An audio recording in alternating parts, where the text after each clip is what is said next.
مسیلمہ کذاب جس نے اپنی چرب لسانی کی وجہ سے، جس نے اپنی فصاحت و بلاغت کی وجہ سے لاکھوں لوگوں کو اپنا گرویدہ بنا لیا، اس کے ماننے والوں نے ایک مرتبہ اس کے سامنے درخواست کر دی کہ اے مسلمہ، ہم آپ کو اللہ، آپ کو نبی مانتے ہیں۔ مسلمانوں کا بھی ایک نبی آیا تھا، اس نے اللہ کا کلام لوگوں کو سنایا، وہ کلام کے اندر چیلنج بھی موجود ہے، تو بھی اپنے رب سے کہ تجھے بھی کوئی کلام دے دے جس کلام کا مقابلہ کرنے کی طاقت رکھتا ہو۔ مسلمہ نے سوچا ٹھیک ہے، میں اللہ سے کہتا ہوں مجھے بھی کلام دے گا۔ لوگوں کو تو اللہ سے کہنے کی درخواست کی، لیکن خود اپنی ذہانت کے بل بوتے پہ، اپنی فہم و فراست، اپنی فصاحت و بلاغت کے بل بوتے پہ اس نے اس دور کے اندر سورۃ الفیل کے مقابلے کے اندر ایک سورت لکھنے کی جسارت کی تھی۔ لوگوں کے سامنے اس سورت کو رکھا، سورت کے مقابلے کے اندر سورت لکھی، سورت لکھ کے اپنے چاہنے والوں کے سامنے پیش کی۔ چاہنے والوں نے کہا او مسلمہ،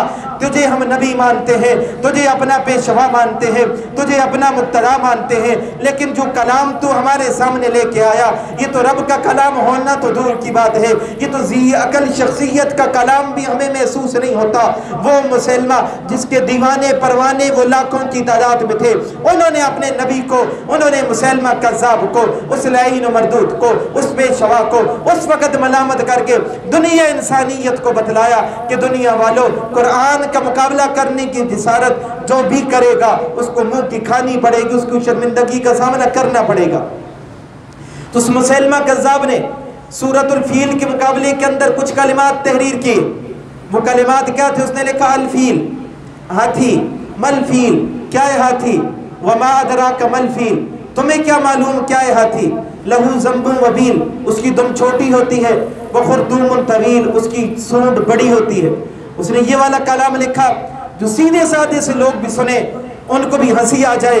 ان کو بھی تمسخر آ جائے، اور رب ذوالجلال نے اس کو ذلیل کرنا تھا۔ اس کے چاہنے والوں کے درمیان اس کو یہ جسارت کروا کے رسوائی کا سامنا کروایا، اس کو ذلیل کروایا، اور دنیا انسانیت کو بتایا کہ دنیا والوں یہ کلام ربانی جو بے مثال کتاب ہے، دنیا والے اس کی مثال نہیں لا سکتے۔ اس کتاب کی قدر کرو، اس کتاب کی قدر کرو، یہ بے مثال کتاب، یہ لازوال کتاب جس کا مثال کوئی نہیں لا سکتا، جس کو زوال کبھی بھی نہیں، آج بھی نہیں، کل بھی نہیں، روز قیامت بھی نہیں، جنت میں بھی نہیں، اس کو زوال کبھی بھی نہیں، اس کو عروج ہی عروج ہے، اس کو بلندیاں ہی بلندیاں ہے۔ اس کا ادب کرو، اس کا احترام کرو، اس کی قدر کرو، اس کی قدر کو پہچانو۔ رب ذوالجلال نے ایسا کلام دیا کہ اپنے تو اپنے، غیر بھی اس کو ماننے کے اوپر مجبور ہیں۔ جادو وہ جو سر چڑھ کے بولے، اپنے تو مانتے ہی مانتے ہیں، غیروں نے بھی 20 احادیث مبارکہ آپ کو ایسی ملے گی کہ غیر مسلم سرداران قریش